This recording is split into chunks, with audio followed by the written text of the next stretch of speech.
Thank you, Joanna. Really appreciate you being part of XRO podcast, which is India's first AR/VR/MR podcast. So, to my audience, I'm just going to give them like a brief introduction on you. So, Miss Joanna Popper is one of the foremost AR/VR evangelists in the world. She's a speaker. She has been award-winning strategic and creative media content and brand builder with track record of launching successful global multi-platform properties partnership programs. Joanna was selected as the 50 women who can change the world in media and entertainment. Top women in media game changers, top women in media industry leaders, digital IT list, 25 most influential women to follow in VR, 101 women leading the VR industry and Coalition for the Women in XR Fund.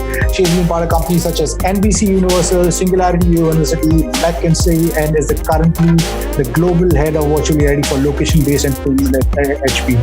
Joanna, I really appreciate you taking time being part of XR podcast. Really appreciate this. So COVID, 4 months we've been in lockdown. India is terribly impacted, right? So let's start over there. How do you think the immersive tech industry is impacted by COVID? What's been the disruption and what do you think are the opportunities? Yeah, it's a great question. Well, first, just giving, many thoughts and sending much love to all the people who have been personally impacted by COVID. Right. I know that there's a huge impact in India. There's also, I'm in the United States. There's also a huge impact in the United States. And so just first and foremost, thinking of those people and their loved ones who have been impacted, and also thinking about the healthcare workers, the essential care workers, the government officials who've been working so hard to handle the pandemic. So that's first, sending thanks to those who have been working hard especially the healthcare workers and the essential care workers. In terms of the impact on virtual reality specifically, I think there's kind of there's a few different impacts. One, we're seeing the acceleration of the need for remote collaboration and remote tools such as virtual reality. VR enables us to learn, to collaborate, to create, and to connect remotely. And so we are seeing more than ever universities, enterprise training opportunities, gaming and entertainment, production, development, virtual production, architecture, engineering, construction, and product development, all leaning into virtual reality more than ever. At a time where nearly 90% of students are not on their campuses, 25% to 30% of workers expect to work from home, at least for part of 2021. And there, virtual reality, we see gaming and virtual reality gaming, Steam VR at all-time concurrent highs, some of the social VR platforms, all-time concurrent highs. So we're seeing a very strong acceleration of the need for virtual reality, the interest in virtual reality in some sectors, and then other sectors such as location-based entertainment. Many locations around the world are temporarily closed, and so and just starting to come back, depending on where they are, what the local regulations are. So we're seeing certainly a big impact in terms of temporarily closing, not just VR, but any type of location-based entertainment, so cinema, arcade, museum. And then as different regions, different cities, different countries around the world are able to flatten the curve, decrease the numbers, and they've deemed it safe, we're seeing strong interest. Once the locations reopen, we're seeing very, very strong numbers at the locations that have reopened on the location-based entertainment VR side. Right. So especially with all the, there's been lots of changes put in place and adjustments by the location-based entertainment players to be able to work in a COVID world. Right. So yes, you rightfully pointed out, that this natural disaster has kind of accelerated everything which is remote, So yes, AR, VR obviously is the technology which has got all the enablement where you can, talk about, where you say remote healthcare, remote education, remote work, all of those. But somehow, I mean, from my vantage point of, I personally saw this as a great opportunity for virtual reality to capitalize on this opportunity and help enable the consumers or the enterprise enter into the spatial world. But somehow the 2D platform is still moved ahead. What do you think is the problem on it? Well, the way I look at that is that, from one day to the next, one day students were in schools, teachers were in schools, workers were at work. And then, the next week they weren't, the schools shut down, offices shut down, and venues out, restaurants and museums and arcades and cinemas shut down, right? So it was a very rapid switch from one day to the next, and for many people, unexpected, obviously unprecedented, and so people. So from that 1 week to the next week, educators and teachers and school administrators and leaders and executives in companies around the world had to help their employees figure out how to stay working, how to stay connected, for students and educators, how to continue teaching. And so in terms of the reach and the machines that people all had at home when they got home, the machines that people are more likely to have today at home are 2D machines, as they're calling them. They're you and I are speaking on Zoom right now. You and I both have headsets. We probably could have done this interview in AltSpace or in Engage or in VR Chat or in spatial or some other. We could have done this in 3D. So I think the today's reach. And so, it is that more people have computers, right? And not everybody has a headset. So if you have to turn a switch immediately to give as much access as possible, and even this is true in the US, it's probably true in India as well. Not everyone even has a computer at home, right? So in the US, we're trying to work, or a computer that can do, can do some of today's apps like Zoom. And so HP actually was working on a whole program called HP Refresh, which is a free software so people can refresh their computer and grade it so that they can do distance learning, even if it's an older computer. So what does that mean? So what does that mean? That means that, we had to come up with, as a society, we had to come up with structures and ways to keep learning happening and working happen using the technology that people had the day that they all went home. Right. And so of course it makes sense that people are going to use the technology they're most likely to have. Now, on the other hand, what we're seeing is that in many cases, the technology of the 2D technology isn't meeting all the needs, isn't quite good enough that, you're not able to have that 3D. The world is 3D, having only 2D interaction may not be enough, or you may have the Zoom fatigue. And so we're seeing more and more and more interest in leaning into virtual reality. Now, if you look at the numbers, most of the headset manufacturers can't even keep up with the demand right now. Now, of course, that's been impacted somewhat by supply chain, of course, and everything that's happened with COVID. But it's also we're seeing the interest in the numbers of people who want to purchase VR headsets increase. And so I wouldn't say it as like it missed the boat. I would say, that the numbers of headsets that were currently in people's hands for work or for fun hasn't been high enough yet to have had some of these workflows and education completely shift to virtual reality. But we're seeing, say, educators and professors calling us saying, okay, I want, when school comes back in September, October, how do I shift to VR?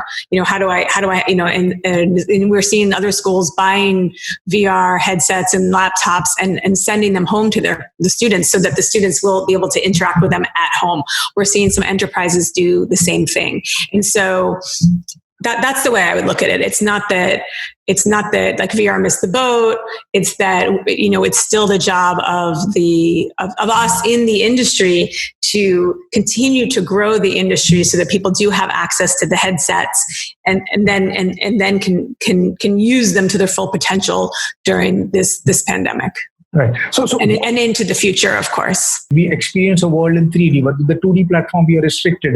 Now with virtual reality coming in, with the content and the VR, etc., the price points coming down, stuff like that, it could revolutionize how we consume content, how we interact with content. So where do you see the most of the impact happening in the next possibly 3 to 5 years? Which industries do you see the most impact? And what should be done to raise a larger awareness about how this technology can be transformational? So a couple things. So on your first question, having what you're doing here, it sounds like you are reaching people throughout India, students, workers, enterprise, educators, fans, early adopters. It sounds like with your podcast and other initiatives like this is out there getting the word out, letting people know, right? So that's great. So this is a great opportunity to continue the conversation and continue that education of people. So great work that you're doing. So in terms of what industries will see the most impacted and bringing VR to them the most in the next few years, I would say enterprise training. So there's four. Let me take a step back. There's 4 major use cases that we see that VR really has a big impact on: learning, creating, collaborating, and connecting. And so within learning, we have enterprise training, and we see huge ROI for businesses that are moving towards virtual reality. And why is that? Well, there's a couple of reasons. One, that the retention when you learn something in virtual reality is much higher. So for example, if you read a book or a manual on something, you retain about 5%. If you listen to a presentation, so if people who are out there listening to us, they'll only retain 10%. Right. So they have to decide what 10% they want to retain from this presentation. And then if you actually do something like VR in VR training, you simulate doing the action. So fixing the helicopter or learning how to change the oil in an oil and gas, or to take certain actions in the oil and gas refinery, or in a hot kitchen, you learn to do the preparation. Or in a first responder scenario, you learn how to take the actions that are needed, and you do those as a simulation again and again and again, and it trains you in it. And so doing those actions results in a 75% retention. And so what that means is that you end up spending less, your employees end up retaining more of what you train them. So either it takes less time to train them, or that they end up doing a better job on the job due to the training, right? So for us at HP, here's an example. We trained our print technicians in virtual reality, and we were able to take the training from 7 days to half of that. Nice. And that saves a lot of time, and as an organization, it also saves a lot of money. And so particularly training in situations that are dangerous or unsafe, in some communication skills where you're doing role playing, in any sort of maintenance, or in the field training where you may not be able to access the real environment, virtual reality training makes a lot of sense. So we see that as a huge opportunity where virtual reality as a technology can greatly improve upon the way that it's being done right now, and have a very positive ROI and a positive outcome. That's one example. So another example is in education, and particularly when you're learning. And so, all the similar statistics in terms of retention would apply here, but particularly when you're learning around things that are 3D, or where that spatial understanding makes a big difference. So in things like design, of course, in learning about architecture, engineering, construction, in learning in some of the sciences like biology, chemistry, physics, and learning about, like for medical students, and learning anatomy, learning about radiology. Those are some of the examples that we're having, that when we're in conversations and working very closely, of course, with universities or with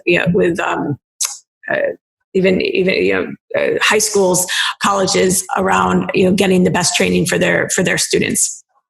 And then of course students that are studying computer science and animation and even things like Unity and Unreal and all of those things, of course, it makes sense as well.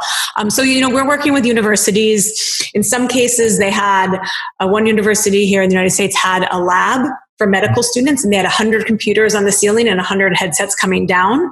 And now they're trying to figure out, how do we get the computing devices to the students? And so, let's send the devices to the students because they're not coming to the lab anymore. Another school we work with sends a VR launch kit to their students. And so they send the headset and a computer to the students. And then in other cases, there's another group we're working with that's doing a sort of a leasing program where they're taking our headsets and our laptops and then leasing them out to students, and then the students can choose to buy at the end of the semester if they want.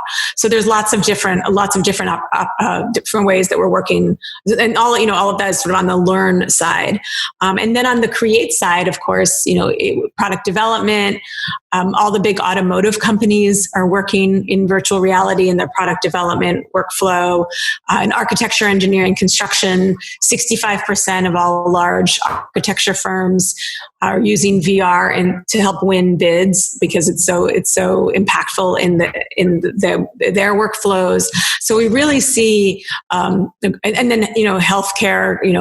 Healthcare would be sort of along that training aspect of continuing to improve upon the skills of the healthcare workers, the doctors, the nurses, the other healthcare workers.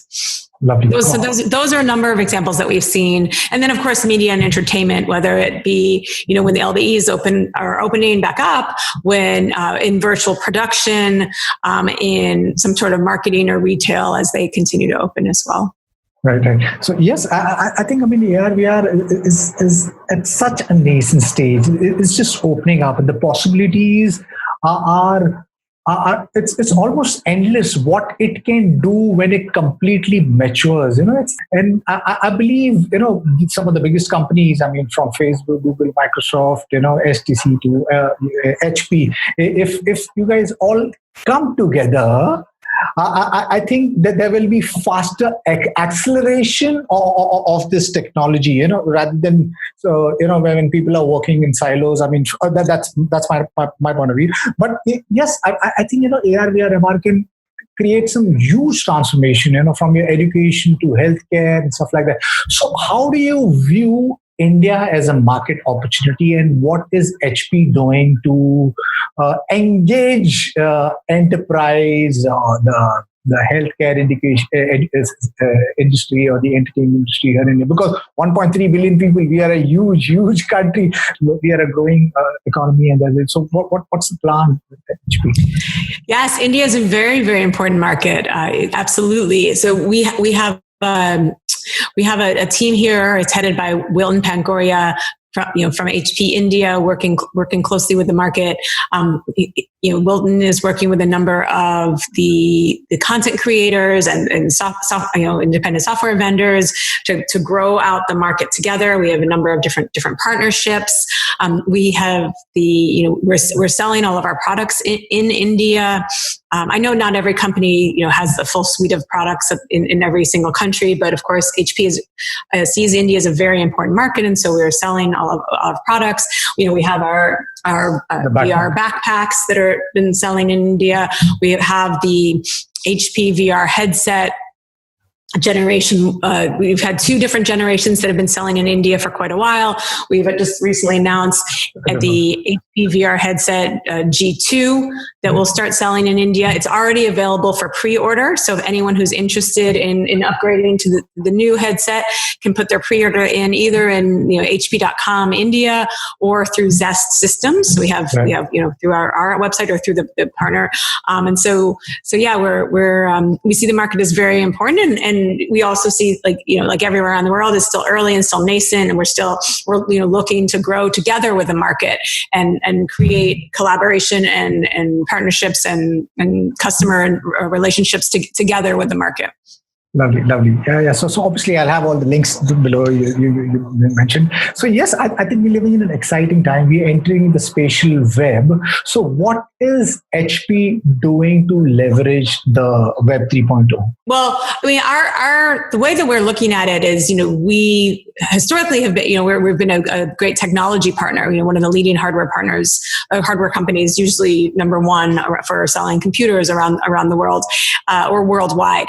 And so we see spatial computing, VR, AR, immersive computing as the next wave of computing. So HP this is our 81st anniversary. Right. We were, the first company in Silicon Valley. We're credited from creating Silicon Valley to be what it is today. Our 2 founders were creating technology in a garage for Walt Disney for the movie Fantasia.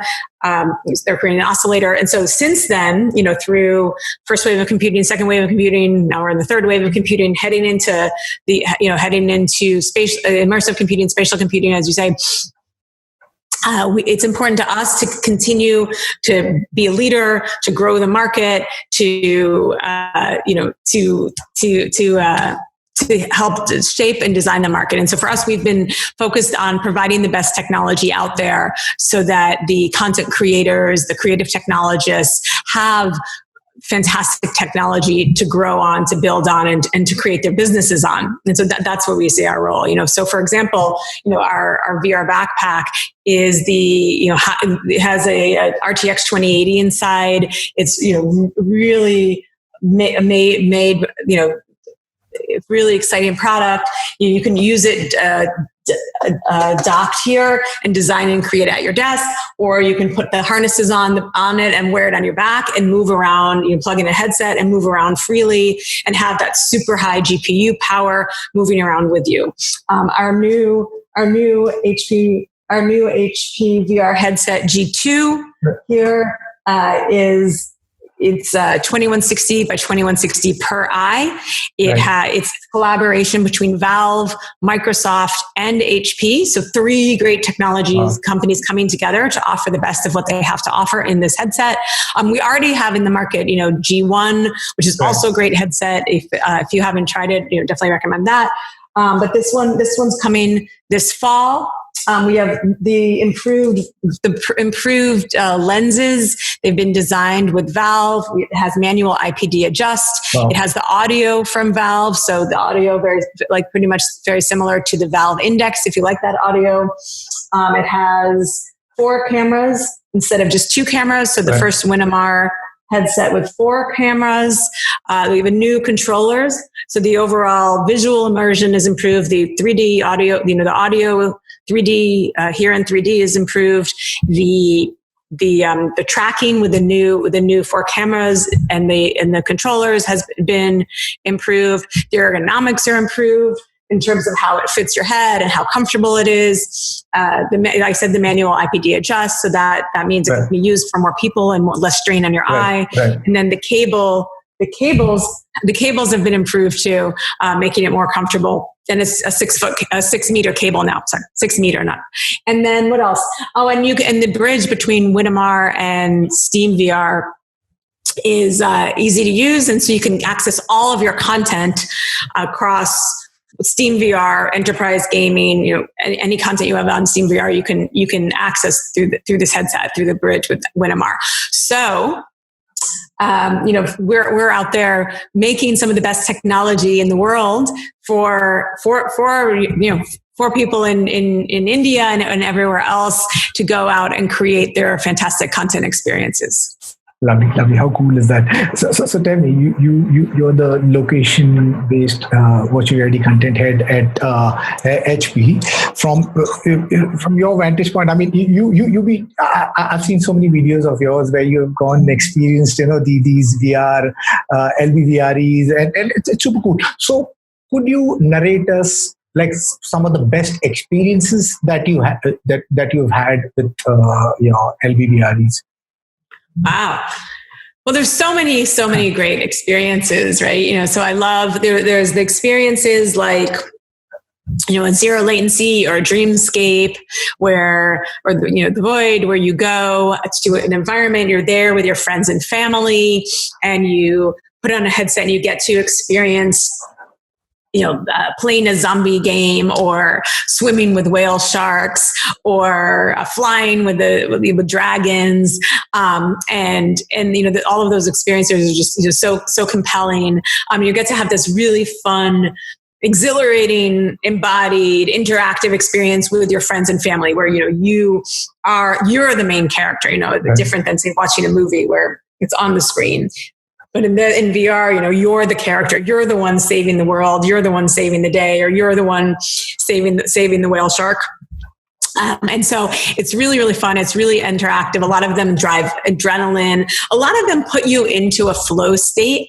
Like they put you into this highest flow state, which is pretty amazing. So those are some of my favorite ones. And then I also really love, experiences that maybe start at film festivals, at like a Sundance or Cannes or Venice or Tribeca or South by Southwest, and then may end up in a museum, and so those experiences really tend to make you think about the world in a new way, maybe think about the environment in a new way, or think about our relationships and the economy and politics in a new way. And so really are thought-provoking. They use virtual reality to put you into an environment and maybe look at the world or look at other people in a new way, and drive kind of challenge your existing perspective, your existing point of view, and have you think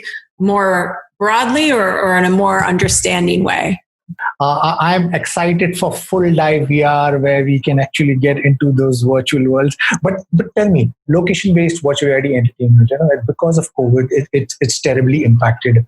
When do you think things will come back to normal? Yes, there are so many startups, like you mentioned at the beginning, that were working hard to solve the problem and figure out, like Clean Box Technologies has got the UVC disinfectant box, but there's so many others. So when do you see Lbvres coming back to normal? I mean, part of it depends on, there's a lot of factors that are unknown, right? In terms of when the governments, the health professionals will have the pandemic under control. And so, in each city and each state, when are they reopening locations? When are they reopening movie theaters? And so, we see in certain, I think that it will be very much on a state by state, country by country, city by city basis. And so, there's parts of the world where, just as a comparison, like let's say Taiwan, our office in Taiwan closed down for 2 weeks, and that was it.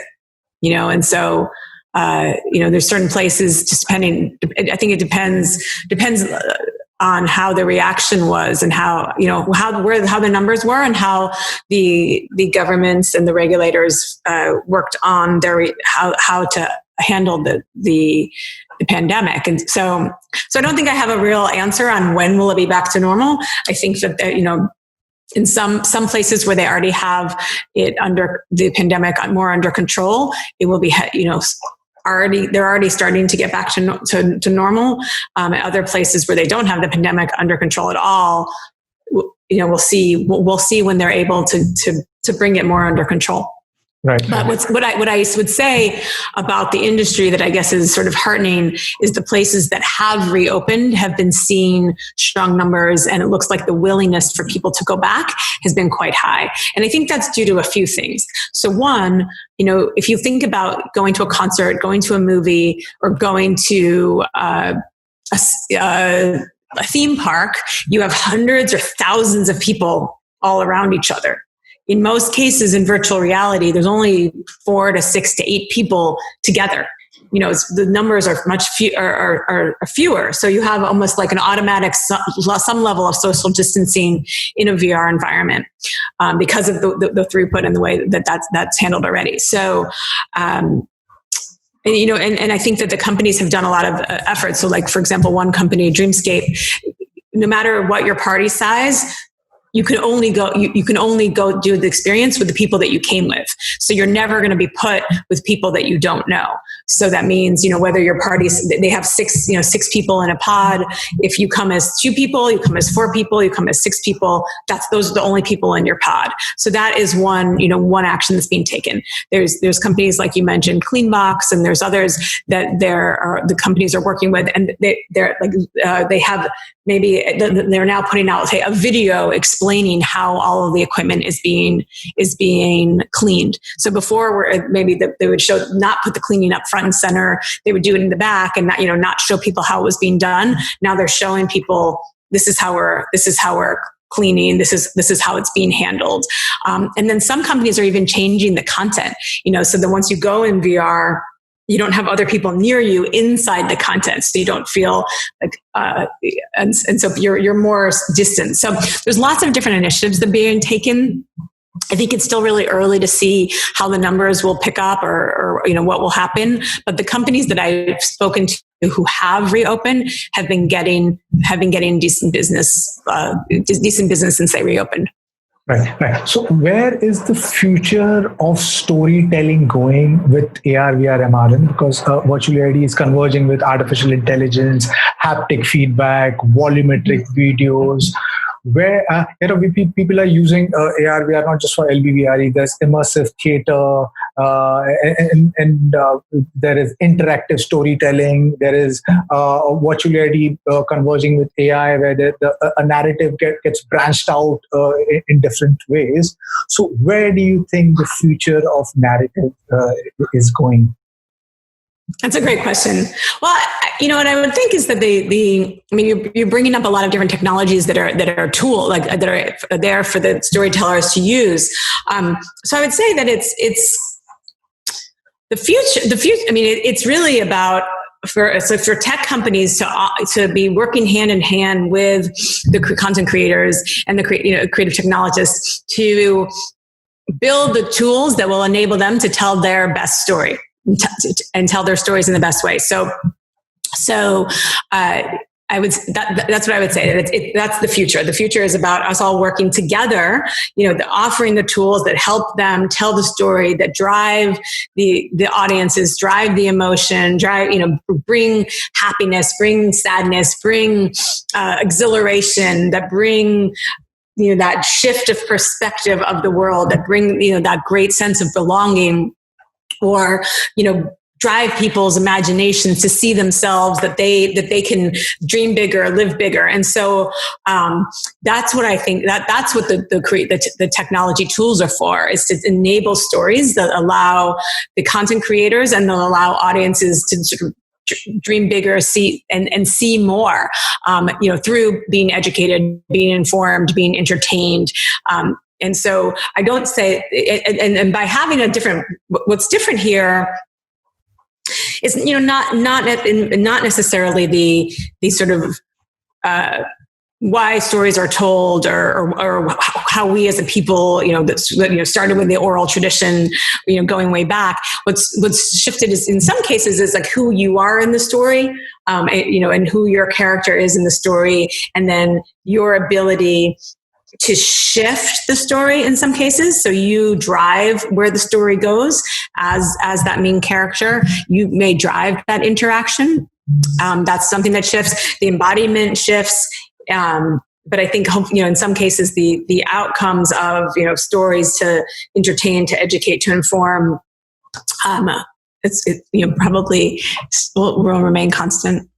Right. Yes. But I also think that, it's such a new medium that there's probably outcomes that we don't know yet, that we haven't predicted yet, that we haven't seen yet, that's putting technology like the VR headset or like the VR backpack into people's hands, these imaginative, creative, visionary storytellers. Once you have the technology tools, whether it be tools like these or the ability to program AI into the avatars and into the storytelling, or connecting with immersive theater actors.